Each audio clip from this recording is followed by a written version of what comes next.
أعوذ بالله من الشيطان الرجيم بسم الله الرحمن الرحيم الحمد لله رب العالمين والعاقبة للمتقين والصلاة والسلام على أفضل الأنبياء والمرسلين وعلى آله وأصحابه أجمعين أما بعد السلام عليكم ورحمة الله وبركاته.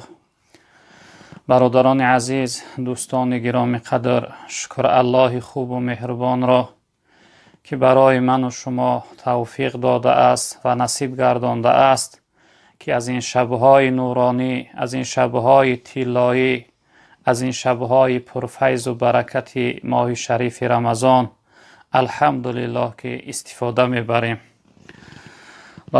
برادران عزیز، در این فرصتهای مناسب، در این لحظه های اجابت دعاگو باشیم که خداوند بزرگوار اسلام عزیز ما را در روی عالم غالب بگرداند و پروردگار دشمنهای اسلام را خار و زبون و نیست و نابود بگرداند و خداوند بزرگوار حکم و قانون قرآن را در روی عالم حاکم بگرداند. پروردگار بار الله، این بیماری ها، این وباها، این دردهای تبابت نشونده که روی عالم را تشویش کرده اند، پروردگارا این وباها را از عالم اسلام و از خصوصا از وطن عزیز ما نیست و نابود و دور بگردان. پروردگارا تمام برادرهای مسافر و مهاجر ما را در حفظ امانت نگه بدار. امروز برادر بزرگوار با ما صحبت کردن، گفتن یک خواهرچه 22 ساله نو عروس از این بیمار وفات کرده اند. دعاگو باشیم که خداوند این خواهرچه منا رحمت و مغفرت بگرداند. خداوند خانه قبرش خانه عروسی بگردان. پروردگارا شب اول شب براش آسان بگردان. پروردگارا بار الله از حیات دنیا چیزی ندیده اند، حیات آخرتش را آباد بگردان و در برابر این مصیبت برای اهل بیتشون صبر جمیل و ثواب بزرگ نصیب بفرما.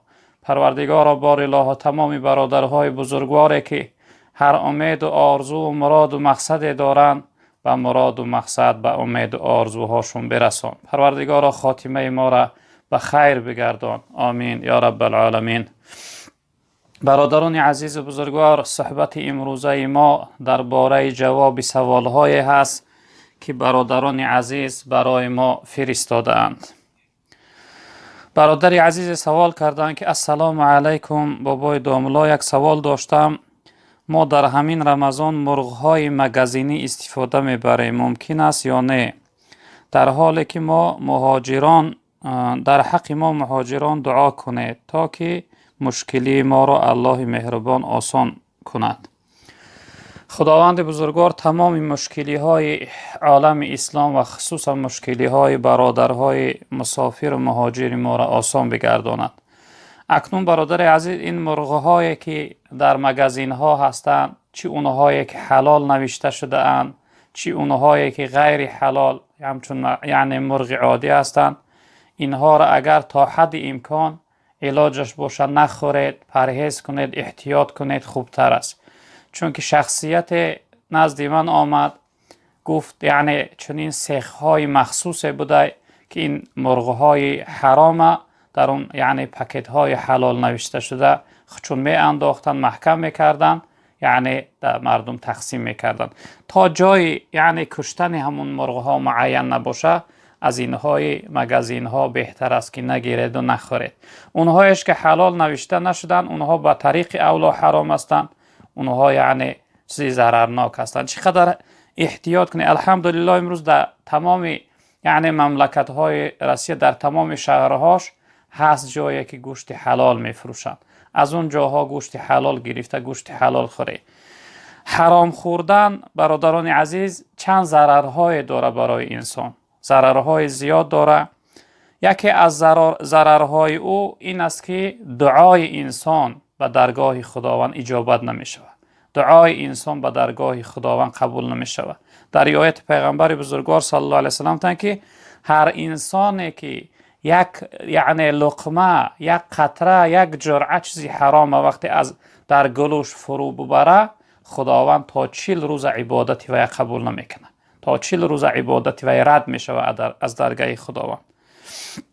در روایت دیگر که این حدیث مسلم و ترمذی روایت کردن، این حدیث پیغمبر بزرگوار صلی الله علیه و سلم می‌فرمایند که شخصیت یعنی سفر می‌براید، مسافر می‌شود، سر و دهن پر از یعنی گرد و غبار، با موی جولیده، یعنی اثر غربت در سر و بدن وی پیچیده، وی دستاشو به سوی آسمان میبرداره، یعنی یا ربی گویان دعا میکنه، حالا آنکه طعامش حرام است، شرابش حرام است، زاد راهش حرام است، توشه راهش حرام است. آیا این چنین شخصیت من چی نوع دعاش اجابت کنم، دعاش قبول کنم؟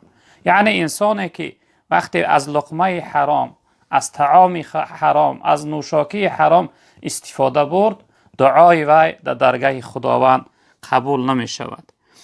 در روایت دیگر که این حدیث طبرانی یعنی روایت کرده است، حضرت می فرمایند که از حضرت سعد ابن ابی الوقاص رضی الله تعالی عنه میگه روز به سوی جناب پیغمبر صلی الله علیه وسلم که یا رسول الله ادعو الله ان یجعلنی مستجاب الدعوه، تن دعا کن تا اینکه خداوند من مستجاب الدعا بگردونه. یعنی زمان پیش بعضی شخصیت ها دعاهای اونها قبول میشد، مستجاب الدعوه بودن، یعنی هر دعایی میکردن خداوند دعای اونها را قبول میکرد، مردم نزد اونها میرفتن، از اونها دعا میپرسیدن، در حق هر شخصیت هر دعایی میکردن خداوند دعای اونها را قبول میکرد. چون این شخصیت ها هستن که مستجاب الدعا هستن، دعا کنن خداوند دعاهاشون قبول بگردونه.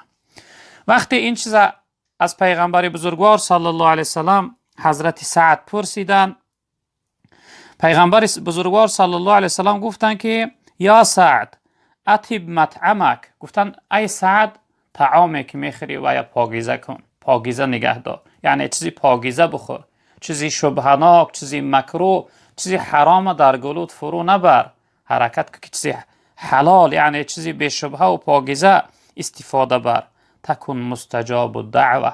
اگر چیزی حلال خوردی یعنی لقمت حلال و پاکیزه باشه، جناب پیامبر فرمودند مستجاب الدعا میشوی، یعنی دعای تو در درگاه خداوند قبول میشود. والذی نفس محمد بیده ان العبد لا یقذف لقمة الحرام فی جوفه ما یتقبل منه عمل 40 یوما. پیغمبر بزرگوار صلی الله علیه و سلم قسم به نام همون الله که اختیار جان من محمد در اختیارش است، در ید قدرتش است، قسم به همون الله هر انسانی که یک لقمه چیزی حرام در گلوش فرو برد تا 40 روزه خداوند عبادت وی قبول نمیکنه، عبادت وی رد میشه. به این خاطر برادران بزرگوار من خیلی هوشیار بودن در کار، خیلی یعنی حرکت کردن در کار است که انسان یعنی از این چیزهای حرام، چی گوشتی مگزینیش باشه، چی مرغش باشه، چی این کلبسه هایی که اینها همه یعنی شبهناک و ناپاک هستند، چقدر حرکت کنی خودداری کنی. حضرت ابوبکر صدیق رضی الله تعالی عنه را در دورش میگه قحطی آمده بود، یک کنیز خدمتگار داشت، اون میرفت کار میکرد و خوراکه می آورد، چند روز رفت دستی خالی آمد، روز میگه کمی طعام آورد، حضرت میگه یک لقمه خورده بودن، یک لقمه خوردن، بعد از اون در فکر زد، بعد کنیزش خدمتگارش فریاد کرد، گفت تو یه از کجا آوردی، چند روز رفتی خالی آمده بودی؟ این شخصیت گفت که ای حضرت، گفت پیش از این که شما من خریداری کرده، وظیفه من یعنی بت فروشی بود، همون زمان گفت یک بت را فروخته بودم، کمی از پلهای اون مانده بود، رفتم پلی همه یعنی انسان قرضیدار طلب کردم، گرفتم، با همون پل خریدم آوردم برای شما. حضرت میگه انگیش در حلقش فرو برد، چقدر خچه مجبور کرد که نشد، حتی میگه آبی زیاد خورد تا این که همون لقمه را گرداند. شخصیت گویا ابوبکر صدیق گفت قریب بود که یعنی میکشتی، خطا هلاک میکردی، این یک لقمه بود، اندک بود، ضرر نداشت. حضرت گفتن قسم به نام الله اگر به برآمدن جان من این لقمه میبرآمد، من این را میبرآوردم، نمیماندم که لقمه ناپاک یعنی در شکم و در گلوی من بمانه. به این خاطر برادران بزرگوار، سبب که ما اینقدر دعا میکنیم خداوند بلا را از بالامون دور نمیکنه، وبا را از بالامون دور نمیکنه، مشکلی هامون آسان نمیگردونه، سببش این است که امروز لقمه های ما ناپاک شدن.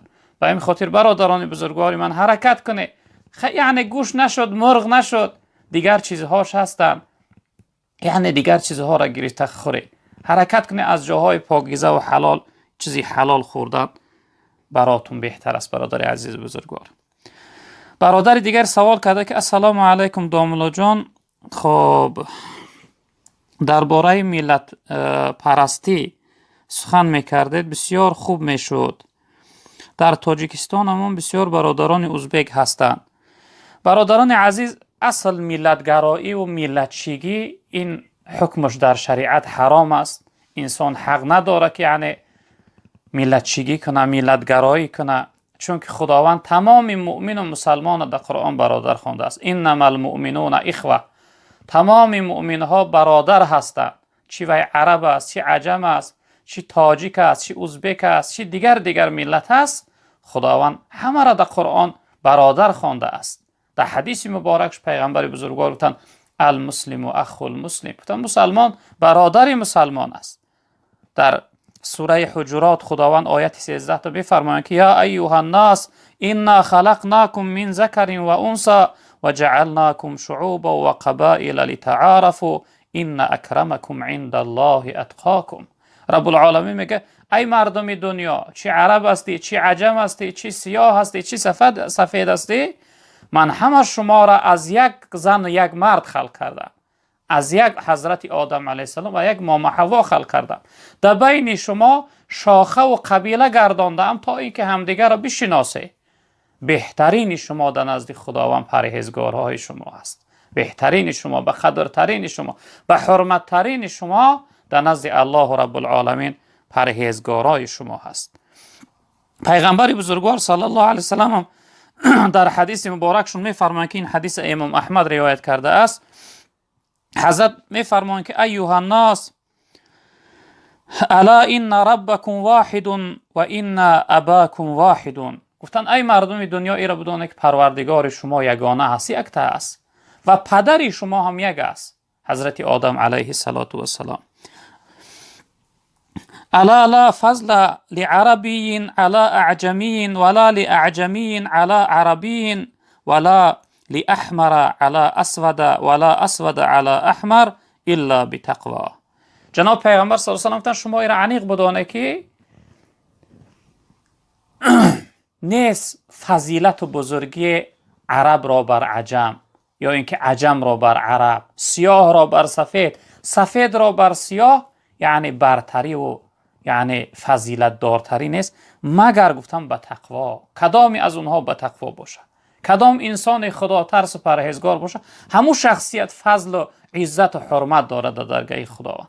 و این خاطر برادران بزرگواری من، ما حرکت داشته باشیم که مؤمن ها و مسلمان ها همدیگر را جدا نکنیم. واعتصموا بحبل الله جمیعا ولا تفرقوا. الله رب العالمین برای ما دستور داده است که همه در رسمان خدا، در دین خدا، در قرآن خدا ای مؤمن ها و مسلمان ها چنگ بزنه، تفریقه پریشان و یعنی گروه با گروه، قبیله به قبیله نشوه، همه حرکت کنه یک جای باشه.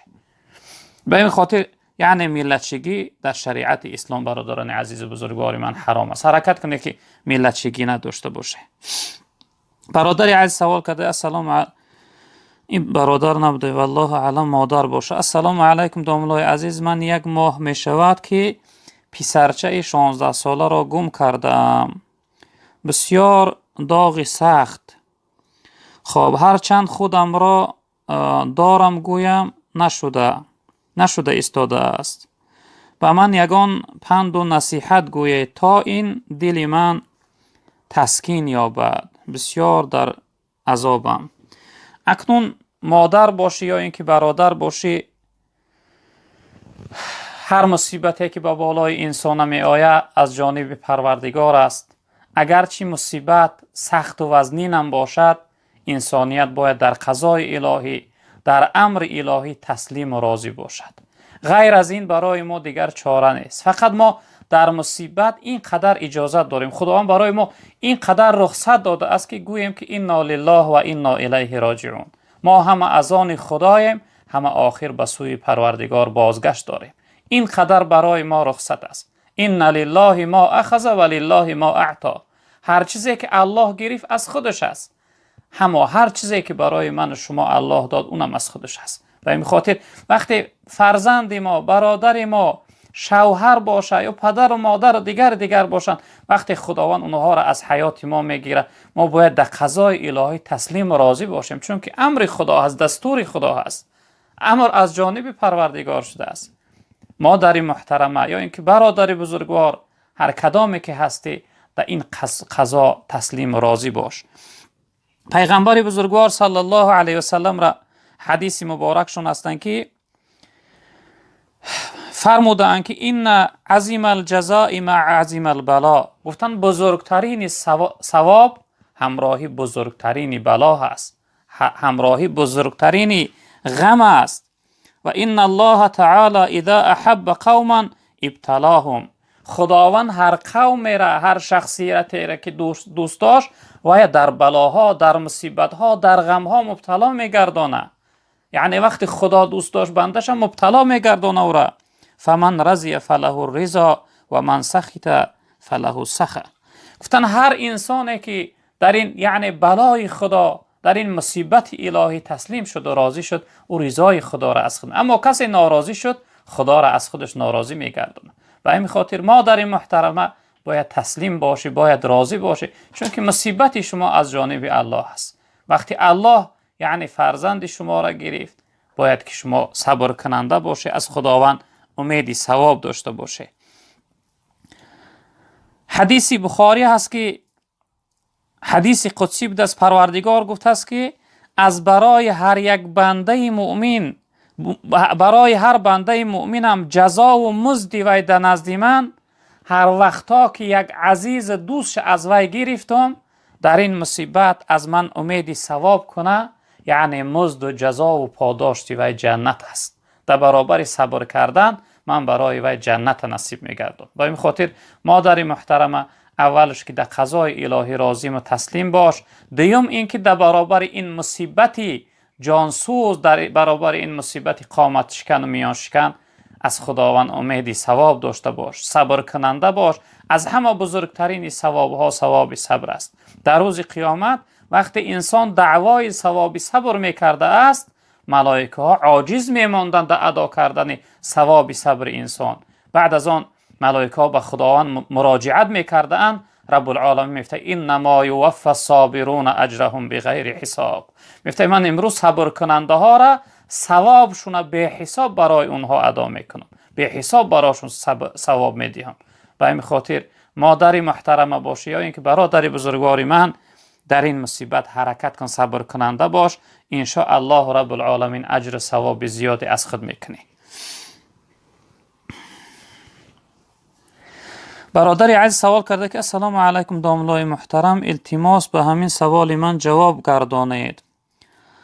روزه گیری و نماز نخوانی، روزه گرفته چی می شود؟ اکنون برادران عزیز، سوال درباره شخصیت هایی که نماز نمی خوانند خیلی زیاد است.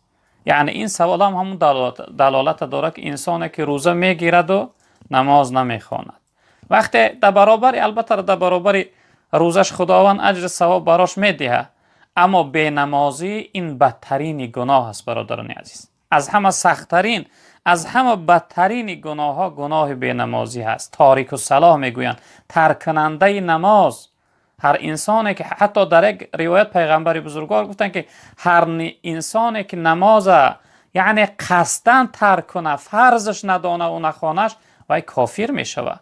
یعنی انسان نماز فرض ندانستن، نماز قصدن ترک کردن، انسان به حالت کفر میبره. برادران بزرگوار من، پیغمبر بزرگوار صلی الله علیه وسلم پرسیدن که ای الاعمال احب الی الله. این حدیث هم بخاری هم مسلم روایت که حدیث متفق علیه است از حضرت عبدالله ابن مسعود رضی الله تعالی عنه. پیغمبر بزرگوار گفتن از همه دوست داشته ترین عمل ها در نزد خداوند کدام عمل هست؟ رسول اکرم صلی الله علیه وسلم گفتن که الصلاة علی وقتها. گفتن نماز در وقتش ادا کردن. از همه عملی که الله دوست می‌داره از بنده هاش این نماز در وقتش ادا کردن. برادر بزرگواری من، به این خاطر انسان باید نسبت به نماز بی‌پروا نباشه. پیغمبر بزرگوار صلی الله علیه و سلم گفتن که مفتاح الجنت الصلاة گفتن این کلید جنت نماز است.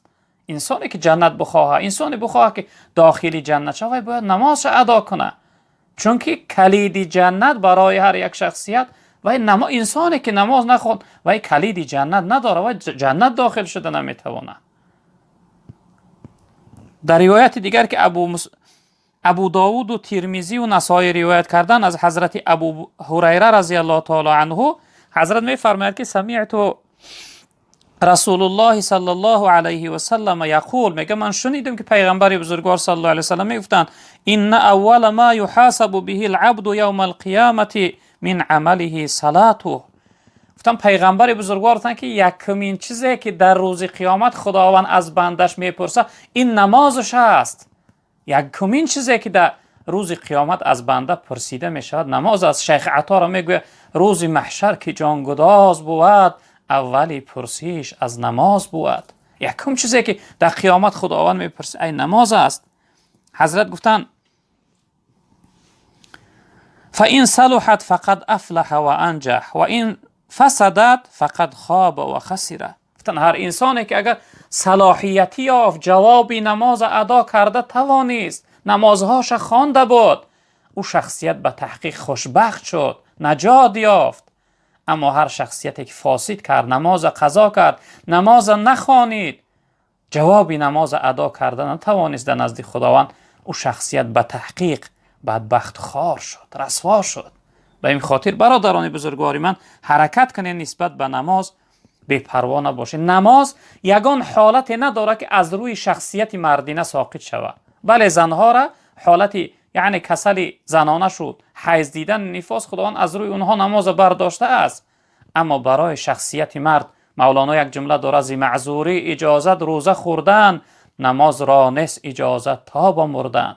تا مردنش مرد اجازت نداره که نماز ترک کنه. به این خاطر نسبت به نماز خیلی هوشیار باشه برادران عزیز بزرگواری من. خب برادری عزیز سوال کرده که السلام علیکم و رحمت الله و برکاته، الله از شما راضی باشد.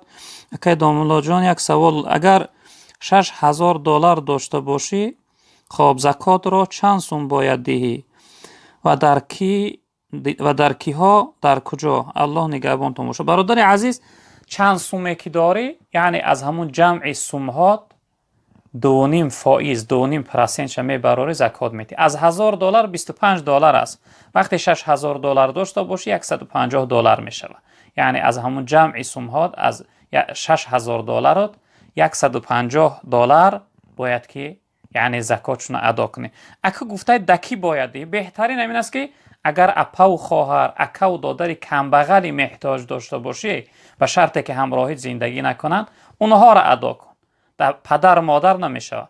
اپا و خواهر، اکا و دادر، بعد از آن تقایی و عمکی، عمه و خاله، شخصیت هایی که نزدیکت هستند یا اینکه همسایه هایی که کمبغل و محتاج هستند، هم خشلاقی هایی که کمبغل و محتاج هستند، در اونها ادا کنی برات بهتر است. یعنی که جمع سوم چند سومی که داشته باشی از همون 2.5 فائزش برآورده زکات میدی. برادر عزیز بزرگوار، برادر عزیز پرسیده: السلام علیکم داملا، الله نگهبانتون باشه. یک سوال دارم. خب یک برادر میگه تا اذان شام نتن روزه شکاییدن درست نیست. دیگرش میگوید 5 یا 10 منوت پیش از اذان شکاییدن بهتر، خوبتر. ماده میفهموندید. برادر عزیز وقتی افطار، وقتی یعنی کشادن روزه، وقتی نماز شام است. وقتی که آفتاب نشست هم وقتی افطار میشه، هم وقتی نماز شام خوندن میشود. همون آفتابشین کدام لحظه ای که باشه شرط نیست که اول انسان اذان گویه و بعد از آن افطار کنه. میتونه که افطار کنه بعد از آن خیسته اذان گوین و یعنی شام خوانن. بعضی انسان ها عادت دارن که تا اذان شام گفته نشوه، یعنی تا اذان نگویم برای شام اونها روزشون نمیکشن. منظور مقصد من کشادن روزه هم یک خیرما خوردن یا اینکه یک قطره آب خوردن است، یعنی طعام خوردن، سیر کردن نه.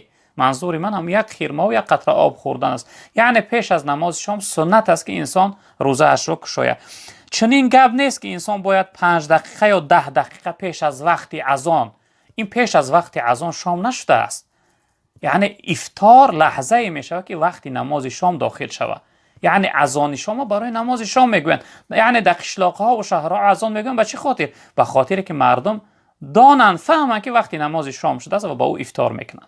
به همین خاطر برادر عزیز پیش از وقت، اگر 10 دقیقه پیش از وقت نماز شام یا اینکه 5 دقیقه پیش از وقت نماز شام که حالا که افطار ناشسته باشه کسی افطار کرده باشه و روزش خورده است، برای او قضا واجب می شود. به این خاطر خواهش میکنم که وقتی نماز شام در آمد، یعنی آفتاب نشست، بعد از آن شما افطار کنه. خب برادری عزیز سوال کرده که السلام علیکم داملای محترم، الله مهربان گذشتگان شما رو رحمت و مغفرت کند، آمین. خب درباره نماز شکر وضو کمی گپ میزدید، چی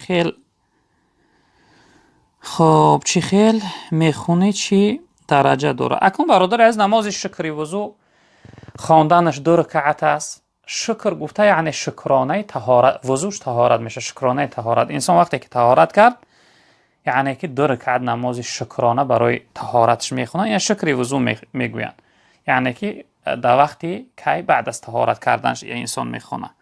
خب درباره فضیلت نماز شکر وضو در حدیث مسلم، هم بخاری هم مسلم روایت کردن از حضرت عثمان ابن عفان رضی الله تعالی عنه که حضرت فرمودند که من توضأ نحو وضوء هذا ثم قام رفع فركع ركعتين لا يحدث فيهما نفسه غفر له ما تقدم من ذنبه.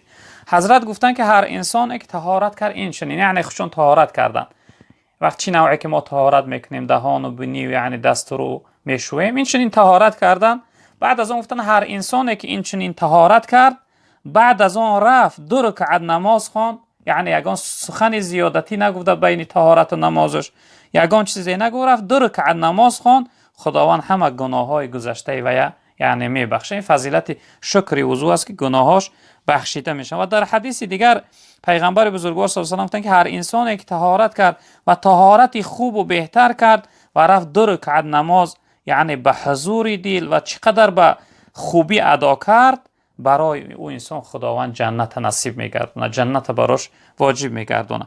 در روایت دیگر که این حدیث بخاری است، پیغمبر بزرگوار صلی الله علیه و آله وقتی که از شب معراج گشتن به سوی حضرت بلال گفتن که ای بلال، تو در اسلام چی عملی خوبه داری که من یعنی در جنت وقتی سیر میکردم صدای یعنی پاپوشی های شما را یعنی در اونجا در گوشم رسید، صدای پاپوشی های شما را شنیدم یعنی در جنت.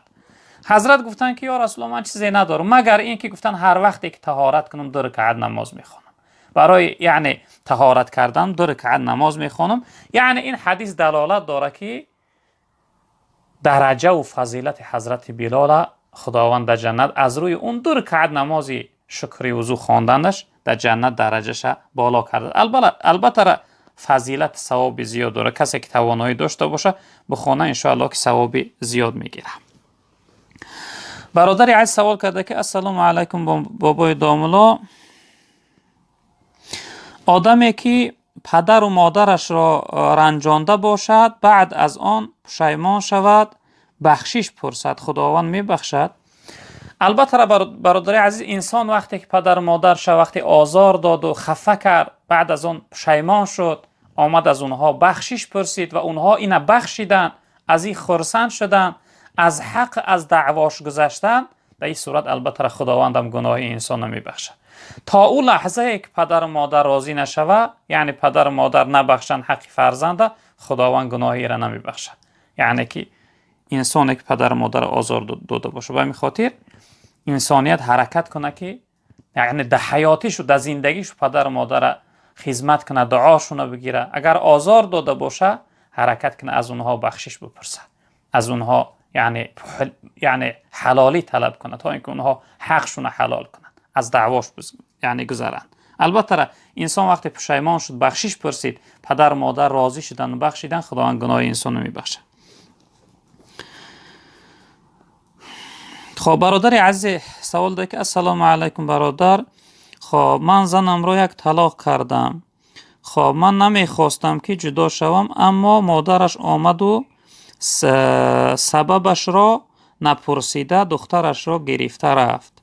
در همین مسئله یک روشنی می انداخته. اکنون برادر از این مسئله نکاح و طلاق، این مسئله چی است؟ مسئله مفتیات است. نزد به مفتیات یعنی مراجعت میکنه، انشالله جواب خود رو میگیره. اما این صورتی که شما گفته که شما یعنی زنتون یک طلاق کرده، یک طلاقه و دو طلاقه را نکاح کرده و گرفته میشود، یعنی این شما رفته صلح کنه، به همدیگر مصلحت کنه، صلح کنه، همسر تا گرفته بیار به خونه تا، یعنی نکاح کن، نکاح برای شما درست. اما اینجا گفته که به کدام سبب مادرش آمد بردش، سببش همینه. وقتی دخترش که طلاق کردی، وقتی طلاقش کردی و دیگه برای تو حرام است. البته صاحب داشته باشه، پدر و مادر داشته باشه، میان فرزندشون میبرن از خانه شما. و اون خاطر وای دخترش برده که یعنی شما جوابش داده، برای شما حرام گردیده است و صاحبش هست، آمد دخترش برد صاحبی میکنه. رفته صلح کنه، رفته مصلحت کنه، به هم دیگر صلح کنه، یعنی نکاح کرده، دوباره میتوانی که همسر تگیری.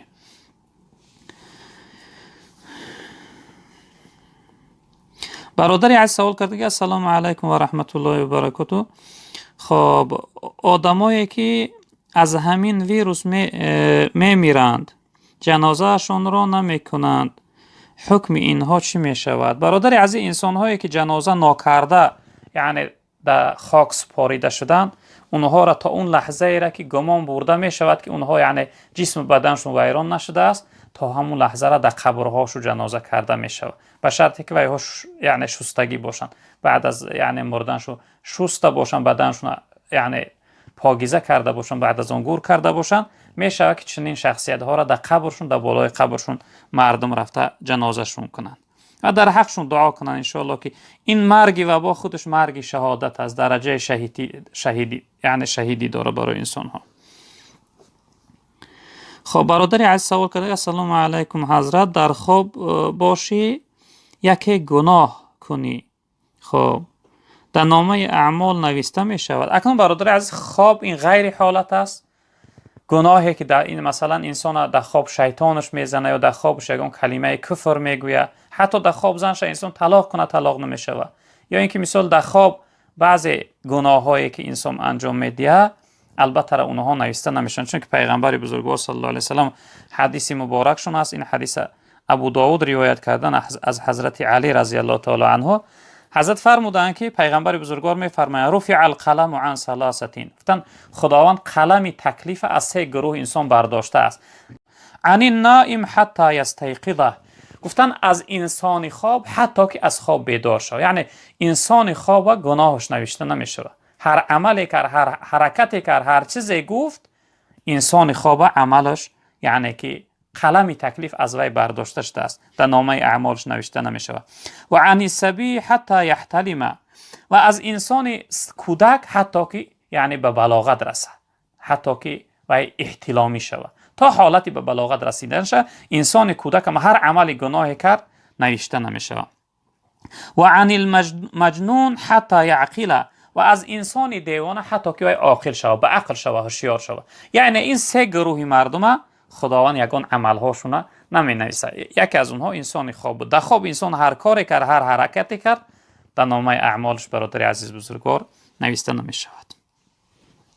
خب السلام علیکم داملای محترم، کلمه سبحان الله، الحمدلله، لا اله الا الله، الله اکبر را خب یک جای تلفظ کنیم چی قدر ثواب است؟ البته اینها اصل ذکرها همین 4 کلمه هستند برادر عزیز، سبحان الله، الحمدلله، لا اله الا الله، الله اکبر. کلمه استغفر الله، کلمه لا حول ولا قوة الا بالله العلی العظیم، اینها دعا هستند. یعنی که هر انسانی که این ذکرها را بگه البته فضیلت ثواب زیادی داره که درباره‌شون حدیث ها زیاد هستند. فقط من اینجا میخوام یک حدیثی را که ترمذی و طبرانی روایت کردن از حضرت عبدالله بن مسعود رضی الله تعالی عنه همین برای شما بیان کنم. درباره فضیلت این 4 ذکر گفتن که سبحان الله، الحمدلله، لا اله الا الله، الله اکبر. جناب پیغمبر صلی الله علیه و سلم گفتن که در شب معراج همراهی یعنی وقتی که در سفر بودیم در آسمان هفتم حضرت ابراهیم علیه السلام ملاقات کردیم، یعنی پدر بزرگوارش، بابی بزرگوارش. وقتی ملاقات کردم حضرت ابراهیم علیه السلام گفتن که ای محمد صلی الله علیه و سلم، از نام من برای امتها سلام بگو. امتها بگو که ابراهیم خلیل الله شما را سلام گفت و برای امتها بگو که خاک جنت بسیار خاک حاصل دهنده است، حاصل بخشنده است و آب جنت آبی بسیار شیرین و صاف و گوارا است. حضرت گفتن که کشت جنت 4 چیز است. گفتن کشت جنت 4 چیز است: سبحان الله و الحمد لله و لا اله الا الله و الله اکبر. این 4 ذکری که ما میگیم، حضرت ابراهیم علیه السلام این 4 کلمه کشت جنت است. سبحان اللهش تسبیح خدا، الحمد للهش تحمید خدا، لا اله الا اللهش توحید خدا، الله اکبرش تعظیم خدا. کسی خدا را با پاکیزگی یاد کنه، کسی خدا را حمد و شکر بگه، کسی که پروردگار را به یگانگی عبادت پرستش کنه و هر انسانی که از الله بترسه، او شخصیت کشت جنت برای خودش جمع کرده است. حضرت گفتن که این 4 چیز کشت جنت است برای امتها. یعنی این وظیفه را که اینها را هم در زبان در گفتار باشن، هم به معنای اینها عمل کننده باشن. خب برادر عزیز پرسیده که السلام علیکم حضرت، نماز تحفه رسول هست و چه خیل میخوانی؟ جزاک الله خیرا. برادر عزیز، نماز تحفه رسول اصل کلمه تحفه این یعنی کلمه بگیم تاجیکی هست، با چنین لفظ یعنی روایت ها نآمدن. اما اگر انسان نماز خوانه، البته بعضی از دوستهای خدا عادت داشتن که چنین تحفه رسول اکثرا میخوانن، بسیار از انسانهای خوب این نماز میخوانن، اما ضرر ندارد، معنی نیست. انسان وقتی که 2 رکعت نماز بخونه و یعنی به حق پیغمبر صلی الله علیه و سلم ثواب هدیه کنه، تحفه کنه، در حق پیغمبر بزرگوار ثوابش ببخشه، البته این درست است، ثواب داره برادر عزیز، ضرر نداره، معنی نیست. انسان میتونه در حق پدرش، در حق مادرش، در حق یک گذشتهش نماز نفل بخونه، ثوابش ببخشه. این چنین انسان میتونه که در حق پیغمبر بزرگوار صلی الله علیه و سلم یعنی که نماز خوانده و ثوابش ببخشه. خب برادر عزیز سوال کردن که السلام علیکم داملا دوستی الله، یک سوال دارم. پدر من روزه ماه رمضان گرفته نمیتونست، از روی 78 ساله هست. خب و اپیراتسیا کردگیان. خب فدیه او را من میتونم تیم و کدام انسان دادن در کار؟ التماس جوابش را تید. رحمتی کلان داملا جان. اکنون برادر عزیز، وقتی پدر شما یعنی تقریبا 80 ساله بوده، 78 ساله، وقتی قوت نکرد و با یعنی جراحی کرده بوده، یعنی معذور بوده، در این صورت شما فدیه‌ش یعنی اگر در طرف روسیه باشه 200 سوم روسی، در طرف تاجیکستان باشه از حساب مفتیات معین کنه، هر روزه هر یک روزی یعنی روزش تا فدیه میده، از گردن وی ساقط میشه. شما گفتید دکی باید فدیهش ادا کنه، فدیه وی یعنی شما در خواهرها و اپاتون داده نمیتونید، چون که فرزندای پدرتونن. شما حرکت کنید در عمه هاتون، در عمک هاتون، در خاله هاتون، یا اینکه در قشلاقتون، در دهتون، یا اینکه در محلتون یگان انسانی محتاج و فقیر کم بغل باشه، بهترش در اونها تیه براتون یعنی درست و بهتر میشه. فدیه چه دیه از گردن پدرتون ساقط میشه. خب برادر عزیز سوال کرده که السلام علیکم داملا، یک سوال داشتم. خب التماس جواب میدادید. نام من رسول است، میگویند در اسلام درست نیست، شما چی میگویید؟ برادر عزیز، رسول روزهای گذشته این نام ما معناشو گفته بودیم، به معنای فرستاده شده میشود. بهترین میشود که محمد رسول نامتون گذاره. رسول تنها گفتن البته خوبی نداره، محمد رسول بگذاره بهتر میشه. خب اگر نادرست باشد داملا، یک نام برای من میماندید. نام عبدالله رو بسیار دوست میدارم. خیلی عبدالله رو دوست داشته باشی برادر عزیز، عبدالله نام تا گذار یا که محمد رسول نام تا گذار بهتر میشه. داملا در حق من یک دعا کنید. خب خیلی خدا هم بخت سعادت دنیا و آخرت نصیبتون کردن برادر. سوال دیگر دارم. من از ساعت 9:00 کار میبرایم، طهارت میکنم داملا تا نماز شام به همین طهارت نماز خوانم، آیا درست است؟ بله برادر عزیز، وقتی که از خودتون باوری داشته باشی و سلامتیتون خوب باشه، طهارت یعنی تا نماز شام قپیده توانه میشه براتون، یعنی اجازت درست است که به همون طهارتون یعنی نماز شام بخونی. خب برادر دیگر سوال کرده السلام علیکم بابای داملا، نام من دلیر است. نام مرا معنایش رو میگفتید و در حق من دعا میکردید که ایمان کامل. خب باقی در پناه الله. خداوند برای شما ایمان کامل نصیب گردانه برادر عزیز. کلمه دلیر به معنای انسان چقدر یعنی شجاع، انسان یعنی چقان، قابل، انسان توانا می شود. یعنی معنای خوب داره، معنای بد نداره. اصل کلمه دلیر خودش تقریبا فارسی هست. انسان یعنی که انسان سست و تنبل نیست، انسان با غیرت است، انسان قابل است. خب سلام علیکم اکا، یک سوال دارم. من یک اکا دارم، ای پیشش چند بار گذشتیم که زنگیر نمیگیره. من خودم بگیرم چی میشود؟ التماس جواب بگویید. هیچ گپ نمیشه برادر عزیز. وقتی یعنی اکاتون زنگیری را که به گردن نگرفت، شاید یگان عذر داشته باشه، خوبتر بپرسی از حالتش. وقتی زنگیری را که به گردن گرفت، این در شریعت معنی نیست که یعنی دادر پیش از اکش زنگیره. این وابسته به توانایی و مقصد هر شخصیت. هر انسان زودتر تیزتر زنگیره براش بهتر است.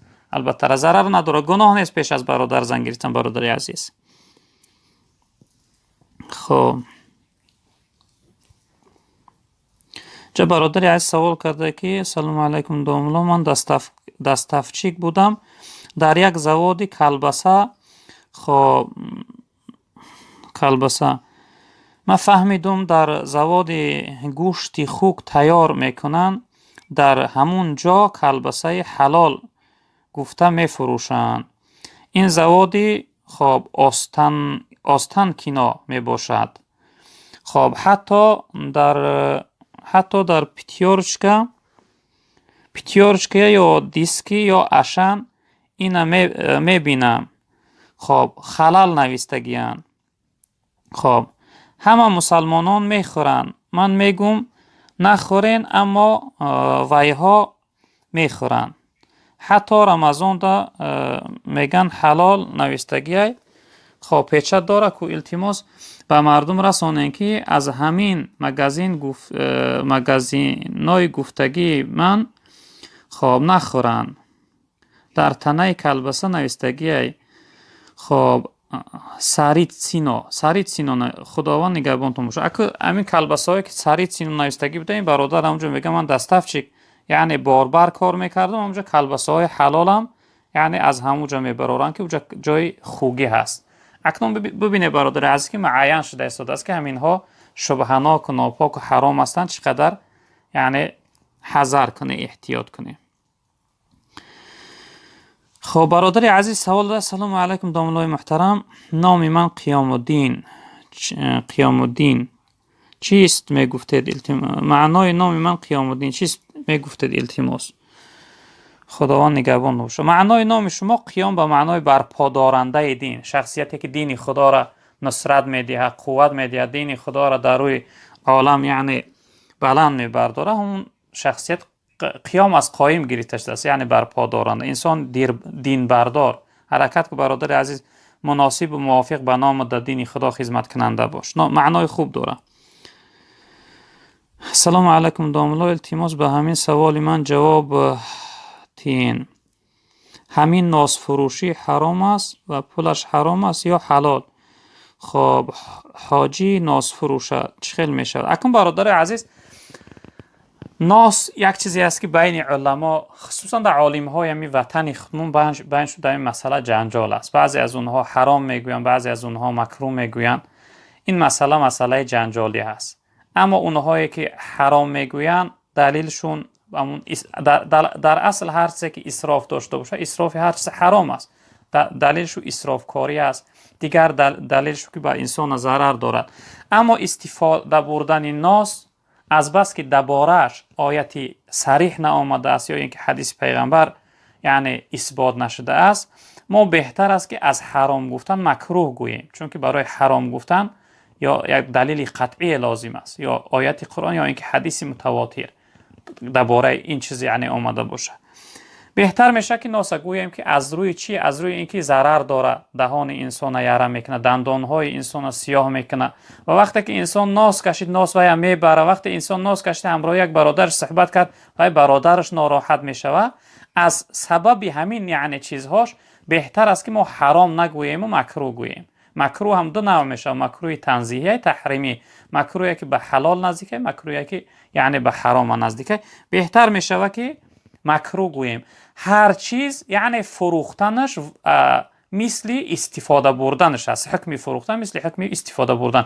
وقتی ناس اگر حکمش مکروه باشه یعنی فروختنش هم برادرای عزیز بزرگوار مکروه است. حرام نگوییم که حرام کمتر سخت‌تر است، چون که اکثر مردم خصوصا مردم خودمون استفاده میبرن. خب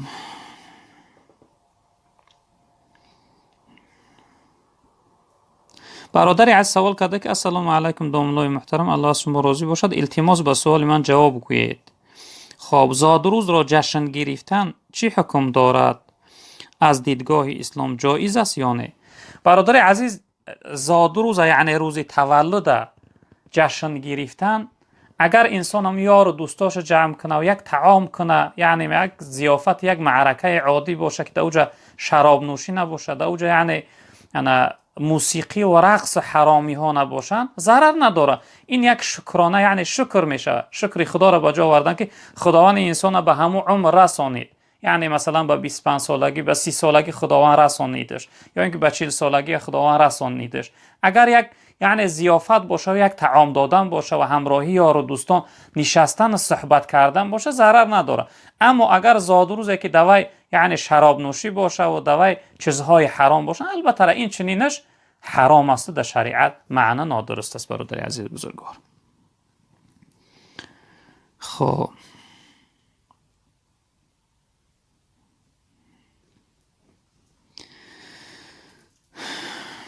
برادری از سوال کرده که یک سوال داشتم، همین نمازی نفل کدام وقت خوانی درست است؟ التماس به سوالم جواب گرد. نمازی نفل برادر عزیز فقط در دو حالت خوانده نمیشه، دیگه در همه حالت خواندن نمازی نفل درست است. بعد از خواندن عصر تا نماز شام خواندن در مذهب ما خواندن نفل معنی است. دیمش بعد از صبح دمیدن تا برآمدن آفتاب، چون که حدیث جناب پیغمبر صلی الله علیه و سلم است از حضرت ابی سعید خدری رضی الله تعالی عنه. این حدیث هم بخاری هم مسلم روایت کردند.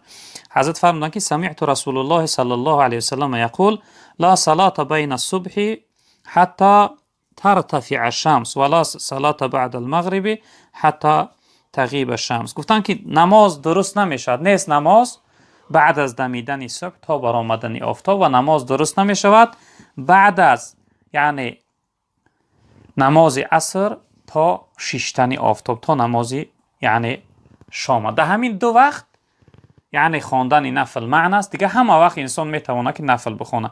بهترین وقت برای انسان نفل خواندن شب است برادر. اگر شب زنده داری کرده توانه شب یعنی نفل خونه براتون بهتر است. خب اینجا شخصیتی سوال کرده که سلام داملای محترم، من درباره یتیم چیزی می گفتید، زیرا ما یک یتیم را از سن 4 ماهگی تا به 26 سالگی کلان کردیم، خب دانشگاه خواندیم، زن دادیم، بعد از زن دادن زنی بدی او به آن گفت که اینها پدر و مادر تو نیستند، تو یتیم بودی، اینها تو را کلان کردند. خب بعد از این حادثه با همراهی زنش از خانه برآمده رفت و با ما رفت و آمد قطع کرد. خب در دوران پیریمان ما را پرتافته رفت. اکنون پدری بزرگوار باشه یا اینکه مادری محترمه، انشاءالله کاری که شما کرده بهترین کار است که این کفالت و نگهبانی یتیم، کلان کردن یتیم و زن دادن وی، انشاءالله وی روز از روزها پشیمان می شود، گشته به سوی شما می وی جوان است، از روی نافهمی شاید این کار کرده است، انشاءالله روز پشیمان شده به سوی شما گشته می. جناب پیغمبر صلی الله علیه و سلم حدیث مبارکشون است، روزی گفتن که انا و کافیل الیتیم که هاتین فی الجنه. گفتن من همراهی انسانی که کفالت یک یتیم به گردن میگیره مثل دو انگشت این چنین در جنت یک جایه و نزدیک هستیم. یعنی وقتی که شما یتیم یعنی سرپرستاری و نگهبانی او را یعنی به عهده خود گرفته و یا نگاه کرده و یا تربیه کرده و یا زن داده یعنی و یا خوانانده، ان شاء الله رب العالمین شما بهترین ثواب از خود کرده. ان شاء الله در روز قیامت در جنت همراه جناب پیغمبر صلی الله علیه و سلم چنین یک جای است. ان شاء الله آخر این جوان پشیمان شده به نزد شما را میاد، در حقش دعای نیک کنه که همچون فرزندی خودتان که خداوند زودتر و یا پشیمان بگردانه و به سوی شما گردانده بیا. ان شاء الله ثواب بزرگ گرفتگی است. خب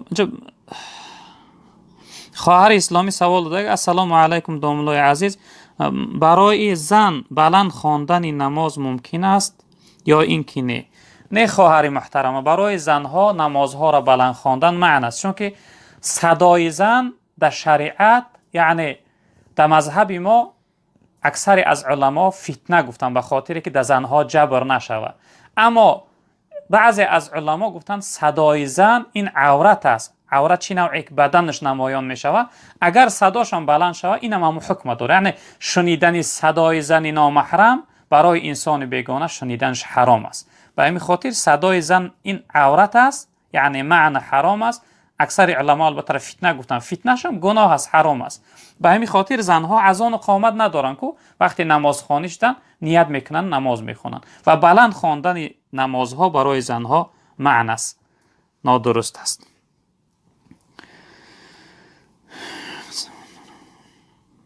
برادر عزیز سوال کرده: السلام علیکم و رحمت الله و برکاته. داملای محترم، یک سوال دارم.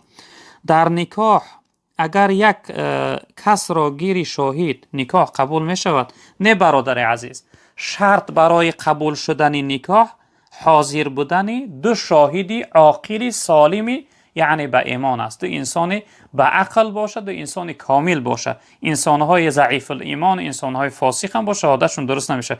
یعنی دو انسان خوب در نکاح باید حاضر باشه، یعنی دختر تن نفس خود را ببخشه، بچه قبول کنه، شاهدها یعنی شنون صدای اونها را، بعد از اون نکاحشون درست میشه. با یک شخصیت نکاح کردن نمیشه.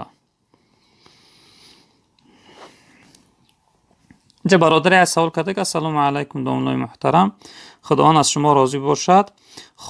داملا، درخت را در درخت دیگر پیوند کردن جایز است؟ التماس جواب میدید. بله برادر، از درخت در درخت دیگر پیوند کردن درست است، چون که به سبب پیوند کردن سبب خوب شدن و یعنی حاصل خوب دادن درخت میشه. البته اینها درست هستند برادر، از یگان نادرستی ندارد. خب برادر دیگه سوال: السلام علیکم داملای،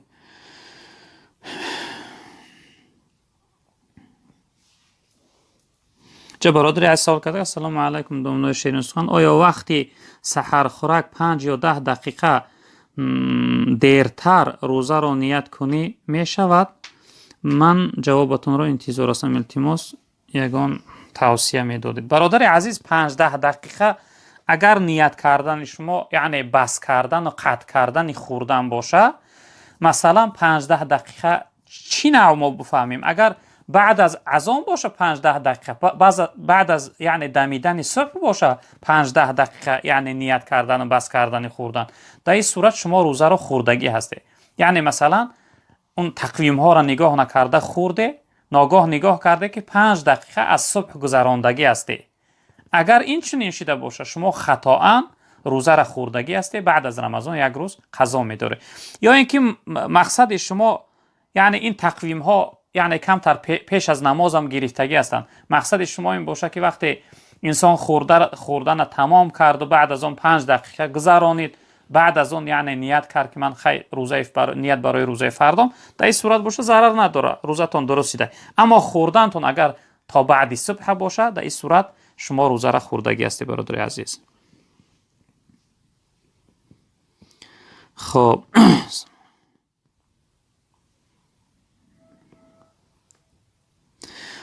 چه برادر سوال کرده: سلام علیکم داملا، من کسل پاکراتیت دارم لیکن خب روزه گرفته شدم.